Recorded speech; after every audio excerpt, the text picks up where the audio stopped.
Om Swastiastu. Atas asang Kartowaronugraha Desang yang widiwasa, kita dilimpahkan kesehatan, sehingga pada kesempatan kali ini penulis dapat melakukan presentasi skripsi penelitian dengan lancar.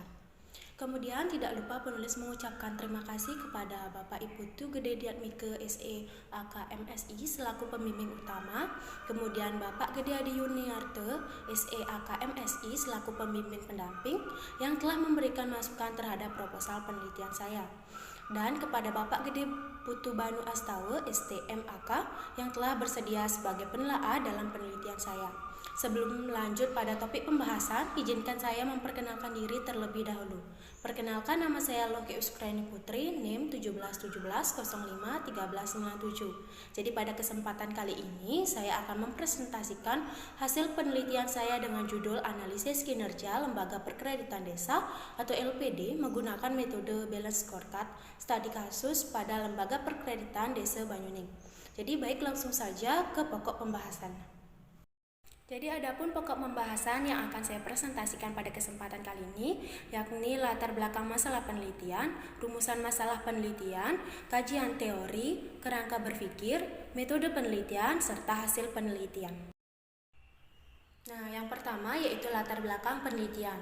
Jadi di Indonesia terdapat banyak lembaga yang bergerak pada sektor keuangan. Jadi lembaga keuangan adalah institusi yang bergerak dalam bidang usaha pengelolaan keuangan yang dapat menghimpun dan menyalurkan dana.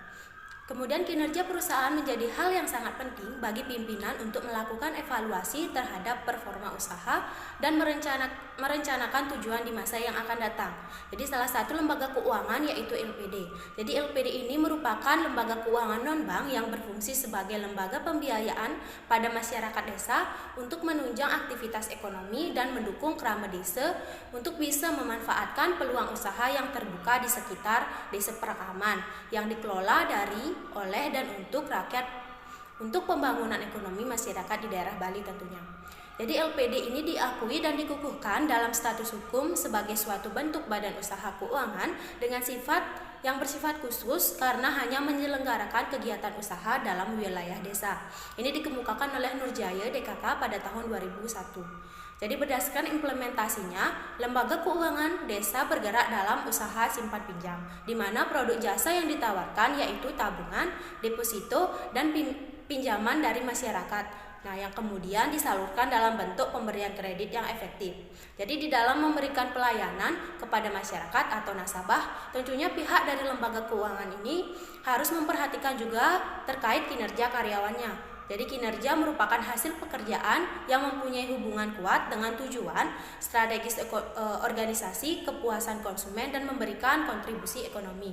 Jadi sebagai penunjang untuk mencapai efisiensi dan efektivitas pada seluruh proses bisnis lembaga keuangan, gambaran mengenai kinerja perusahaan bisa didapat dari dua sumber, yakni informasi finansial dan informasi non-finansial. Nah, jadi informasi finansial ini didapat dari penyusunan anggaran untuk mengendalikan biaya yang merupakan proses penyusunan rencana keuangan organisasi yang dilakukan dengan cara menyusun rencana kerja dalam rangka waktu tertentu, umumnya 1 tahun dan dinyatakan dalam satuan moneter.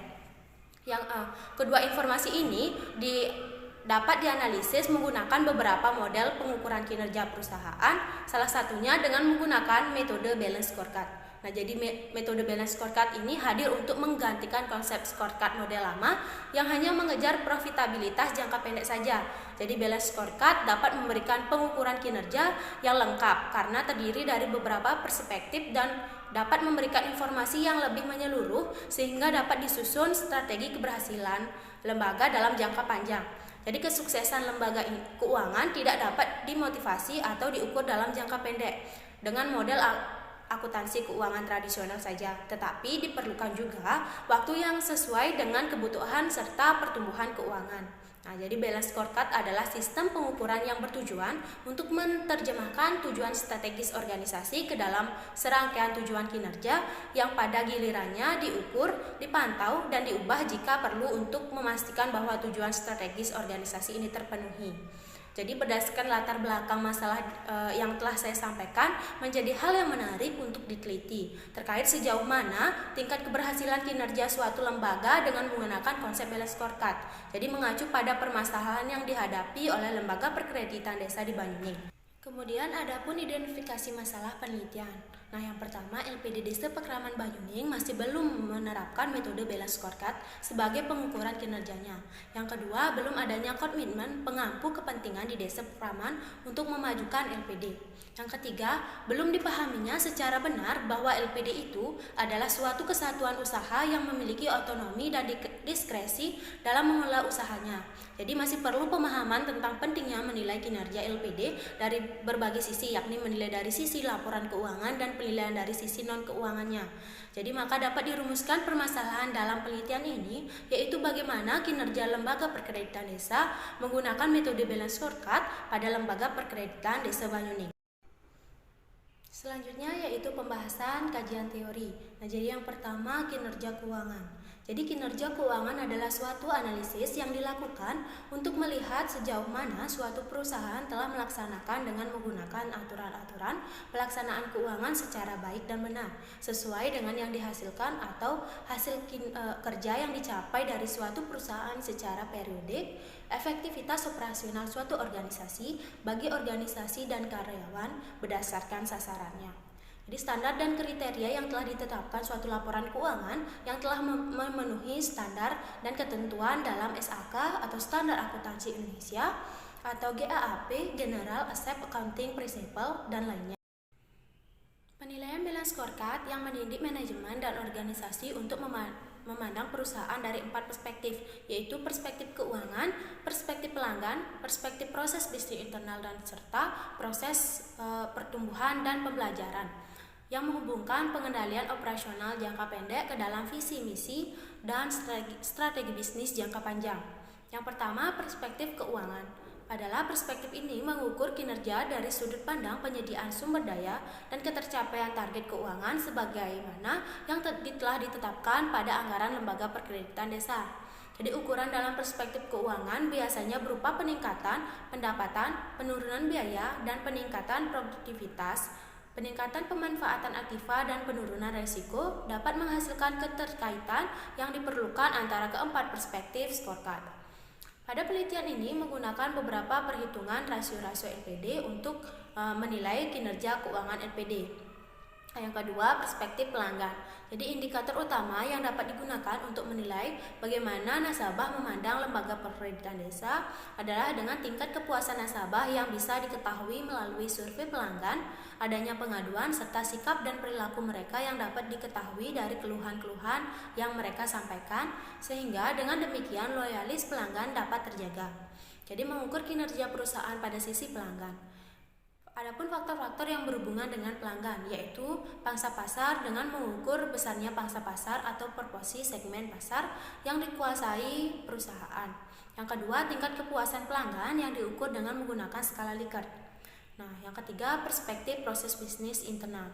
Jadi perspektif proses bisnis internal ini adalah perspektif ini digunakan untuk mengevaluasi apakah proses telah mengalami peningkatan dan sejajar dengan patok duga atau pencapaian standar yang telah ditetapkan. Jadi teknik analisis yang digunakan dalam penilaian kinerja perspektif proses bisnis internal pada LPD Banyuning yaitu dengan menggunakan ukuran metode service cycle effectivity, yang itu perbandingan antara waktu pengelolaan dengan waktu penyelesaian pemberian kredit pada LPD. Dan yang terakhir yaitu perspektif pertumbuhan dan pembelajaran. Jadi perspektif pertumbuhan dan pembelajaran adalah perspektif ini mencangkup manfaat dari pengembangan baru dan bagaimana hal ini dapat memberikan kontribusi bagi kesuksesan di masa depan. Jadi mengukur kinerja perusahaan dari sumber daya manusianya yang dimiliki oleh perusahaan. Nah, jadi pengukurannya ini dilihat dari yang pertama tingkat pendidikan dan pelatihan pegawai. Nah, jadi pengukurannya itu dengan menerangkan kualitas sumber daya manusia yang dimiliki perusahaan. Yang kedua, sistem informasi dengan menerangkan sistem informasi yang ada di perusahaan. Yang ketiga, motivasi karyawan, itu dengan menerangkan motivasi karyawan terhadap perusahaan. Dan yang terakhir itu tingkat kepuasan karyawan dengan menggunakan skala Likert. Nah, kemudian adapun kerangka berpikir yang bisa dilihat pada diagram di atas.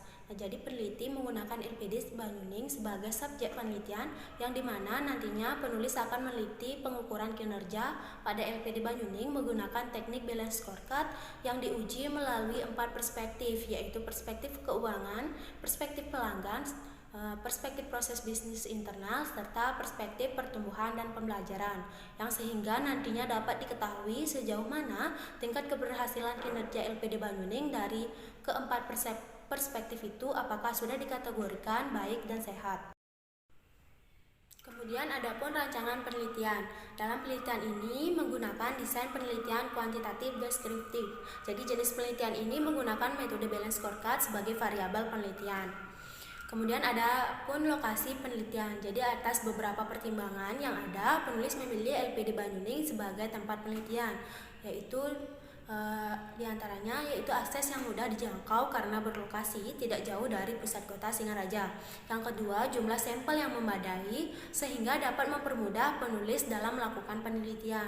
Yang ketiga, yaitu LPD Banyuning merupakan salah satu lembaga keuangan non-bank yang dalam implementasinya belum menggunakan metode balance scorecard sebagai pengukuran kinerja perusahaannya, jadi sehingga relevan digunakan sebagai objek penelitian. Kemudian adapun subjek dan objek penelitian. Dalam sebuah penelitian, penentuan subjek dan objek memiliki tujuan untuk memperjelas informasi dari sumber terkait.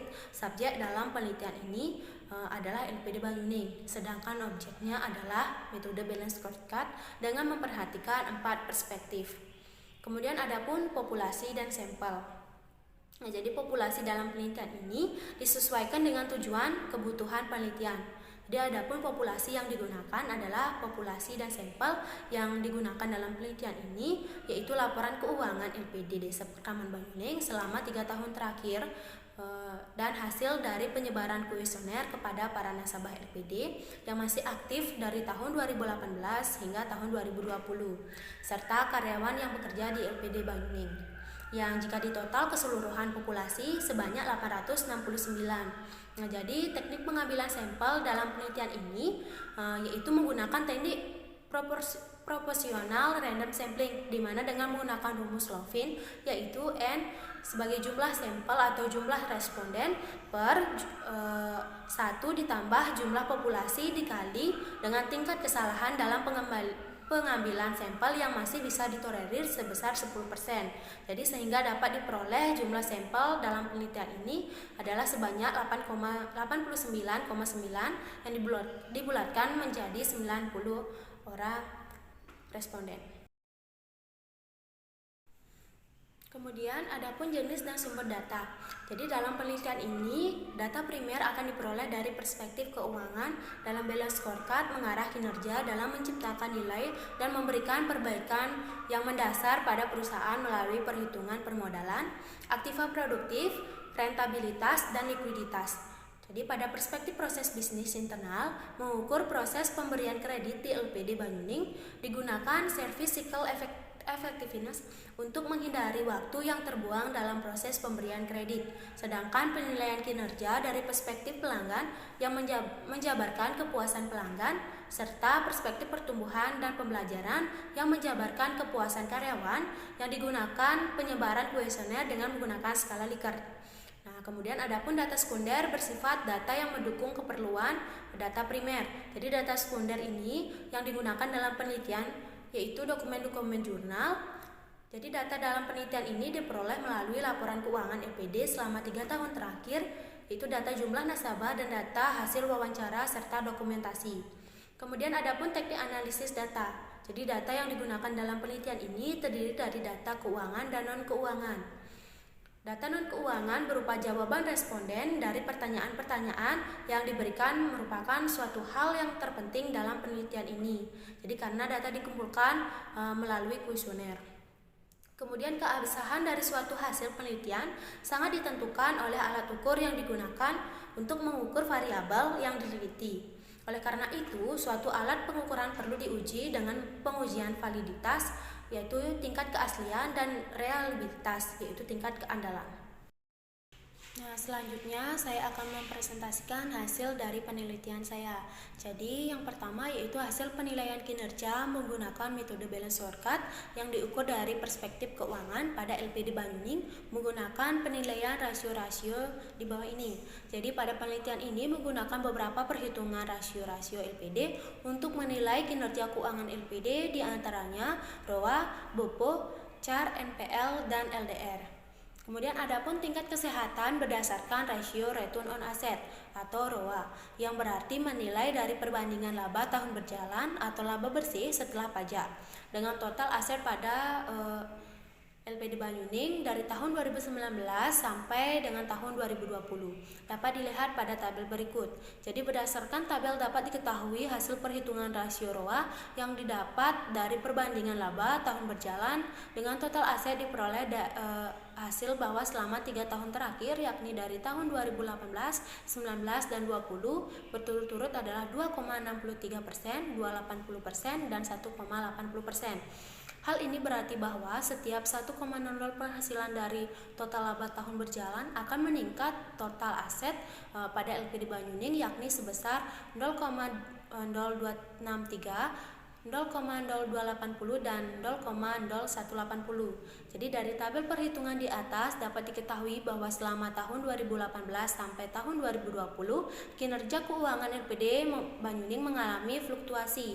Jadi penentuan kinerja penilaian standar rata-rata ROA berdasarkan peraturan surat edaran Bank Indonesia adalah sebesar 1,5%. Terus kemudian dilihat dari analisis di atas, ROA berada di atas rata-rata 1,5% yang menunjukkan bahwa kinerja perusahaan dalam menghasilkan laba semakin baik. Kemudian adapun tingkat kesehatan LPD berdasarkan rasio biaya operasional pendapatan operasional atau BOPO, yang berarti menilai dari perbandingan biaya operasional terhadap pendapatan operasional pada LPD Banyuning dari tahun 2018 sampai 2020 dapat dilihat pada tabel. Jadi berdasarkan tabel dapat diketahui hasil perhitungan rasio BOPO yang didapat dari perbandingan biaya operasional LPD terhadap pendapatan operasional LPD diperoleh dari hasil selama 3 tahun terakhir, yaitu 81,72%, 79,69%, 84,96%. Hal ini berarti bahwa setiap peningkatan 1,00 biaya operasional pada LPD Banyuning maka akan mengurangi pendapatan operasional pada LPD Banyuning, yakni sebesar 0,8172, 0,7969 dan 0,8496. Dari perhitungan di atas dapat diketahui bahwa selama tahun 2018 sampai 2020 kinerja keuangan LPD Banyuning mengalami penurunan dari tahun 2018 sampai tahun 2020. Kemudian tingkat efisiensi dikategorikan baik berdasarkan peraturan surat edaran Bank Indonesia apabila berada di bawah 95%. Kemudian adapun tingkat kesehatan LPD berdasarkan rasio Capital Adequacy Ratio atau CAR pada LPD Banyuning dari tahun 2018 sampai 2020 yang dilihat pada tabel. Jadi perbandingan total modal terhadap aktiva tertimbang menurut risiko ATMR pada LPD diperoleh hasil bahwa selama 3 tahun terakhir, yakni 2018 hingga 2020 berturut-turut adalah 29,94%, 20,27% dan 39,22%. Hal ini berarti bahwa setiap peningkatan 1,00 modal pada LPD Banyuning maka akan mengurangi aktiva tertimbang menurut risiko ATMR pada LPD Banyuning. Jadi dari perhitungan di atas dapat diketahui bahwa selama tahun 2018 sampai 2020 kinerja keuangan LPD Banyuning mengalami fluktuasi ketentuan nilai CAR berdasarkan peraturan surat edaran Bank Indonesia. Minimum yang diperoleh adalah sebesar 8%. Jadi adapun tingkat kesehatan LPD berdasarkan rasio non-performing loan atau NPL.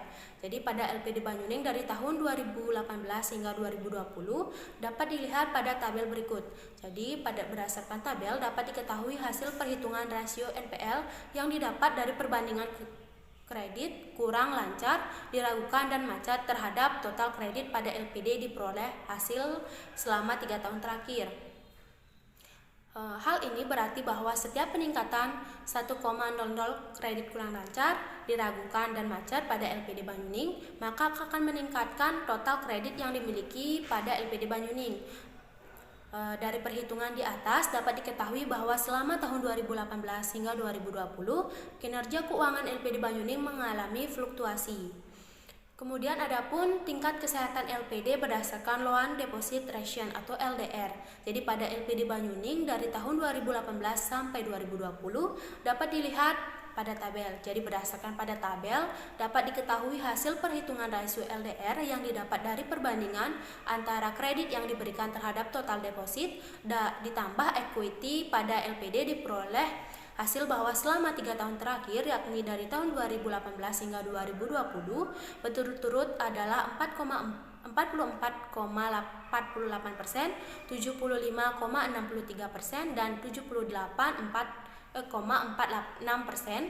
Hal ini berarti bahwa setiap peningkatan 1,00 kredit yang diberikan pada LPD Banyuning maka akan meningkatkan total deposit ditambah equity yang dimiliki oleh LPD Banyuning, yakni sebesar 0,4448, kemudian 0,7563 dan 0,7846. Dari perhitungan di atas dapat diketahui bahwa selama tahun 2018 hingga 2020 kinerja keuangan LPD Banyuning mengalami peningkatan, di mana kriteria penilaian LPD dengan menggunakan analisis LDR ini dikatakan sehat berdasarkan peraturan surat edaran Bank Indonesia, yakni apabila hasil perhitungan rasio LDR ini lebih dari 75% dan kurang dari 85%. Nah, jadi berdasarkan hasil penelitian yang telah dijabarkan, maka penilaian tingkat kesehatan yang dinilai dari perspektif keuangan dapat dikategorikan sehat. Jadi berdasarkan peraturan dan ketentuan dalam penilaian kesehatan LPD dan kinerja keuangan menunjukkan peningkatan dari tahun ke tahun. Kinerja kepuasan pelanggan menunjukkan nilai kepuasan yang baik. Kemudian hasil penilaian kinerja menggunakan metode balance scorecard yang diukur dari perspektif nasabah dan perspektif pertumbuhan serta pembelajaran pada LPD Banyuning menggunakan penyebaran kuesioner. Nah, jadi berdasarkan hasil penyebaran kuesioner yang telah dilakukan dapat dikatakan bahwa tingkat kepuasan nasabah, adanya pengaduan, sikap dan perilaku mereka yang dapat diketahui dari keluhan-keluhan yang mereka sampaikan, tingkat layanan yang diberikan pihak LPD kepada para nasabah ini dikategorikan sangat baik. Karena berdasarkan hasil penelitian dan hasil survei kepada para nasabah rata-rata menyatakan senang menggunakan jasa serta layanan dan produk yang diberikan oleh pihak LPD Banyuning. Nah, sehingga terlihat pada tabel perspektif nasabah, kemudian perspektif pertumbuhan dan pembelajaran. Dalam penelitian ini dapat disimpulkan bahwa berdasarkan hasil penyebaran kuesioner dapat dikategorikan sehat. Kemudian hasil dari perspektif proses bisnis internal, yakni menggunakan rumus yang diukur dengan menggunakan metode service cycle efektif, itu di mana SCE sama dengan perbandingan antara waktu pengelolaan dengan waktu penyelesaian pemberian kredit pada LPD ini. Proses menyampaikan jasa yang menghasilkan SCE sebesar 1. Itu berarti bahwa aktivitas yang tidak bernilai tambah telah dapat dihilangkan dalam proses penyampaian jasa, sehingga kinerja dari perspektif proses bisnis internal dikatakan sudah efektif. Dan jika sebaliknya apabila SCE kurang dari 1, maka proses penyampaian jasa masih mengandung aktivitas yang tidak bernilai tambah, sehingga kinerja perspektif proses bisnis internal dikatakan belum efektif. Nah, jadi berdasarkan hasil penelitian dapat dikatakan penilaian kinerja LPD ini melalui perspektif proses bisnis internal dapat dikategorikan baik karena bernilai 1, dikarenakan berdasarkan hasil wawancara dan hasil perhitungan dari proses penyampaian jasa yang menghasilkan SCE sebesar 1 ini berarti bahwa aktivitas yang tidak bernilai tambah telah dapat dihilangkan dalam proses penyampaian jasa, sehingga kinerja dari perspektif proses bisnis internal dikatakan sudah efektif. Sekian pemaparan materi yang bisa saya sampaikan. Adapun kesimpulan dari hasil penelitian saya, pengukuran kinerja yang dilakukan di LPD Banyuning dengan menggunakan teknik analisis balance scorecard dengan menggunakan 4 perspektif, yakni perspektif keuangan yang menggunakan rasio yang digunakan untuk mengukur kinerja LPD diantaranya return on asset atau ROA, biaya operasional pendapatan operasional atau BOPO, capital adequacy ratio atau CAR, non-performing loan atau NPL, dan loan deposit ratio atau LDR. Yang kedua, perspektif pelanggan. Yang ketiga, perspektif proses bisnis internal, serta perspektif pertumbuhan dan pembelajaran yang sudah dikategorikan sehat. saran saya yang bisa saya sampaikan pada pihak LPD, yaitu jadi LPD yang terdaftar di LPD Kabupaten Buleleng diharapkan lebih memperhatikan tingkat kemampuan dalam menghasilkan laba atau memperhatikan perkembangan kinerja LPD setiap tahun ke tahunnya, khususnya pada LPD Banyuning. Kemudian memperhatikan perkembangan LPD-nya bukan hanya dari aspek keuangan yang dinilai melalui laporan keuangan, juga harus memperhatikan perkembangan sumber daya manusia yang dimiliki. Selain itu, sangat penting juga memperhatikan kepuasan para nasabah pada LPD tersebut. Kemudian penelitian selanjutnya diharapkan dapat mengembangkan penelitian ini dengan menggunakan subjek dan objek penelitian yang lebih luas. Sekian presentasi yang bisa saya sampaikan. Saya ucapkan mohon maaf jika ada kesalahan kata atau kurang jelasnya penyampaian materi yang saya sampaikan. Saya ucapkan terima kasih. Om Santi Santi Santi.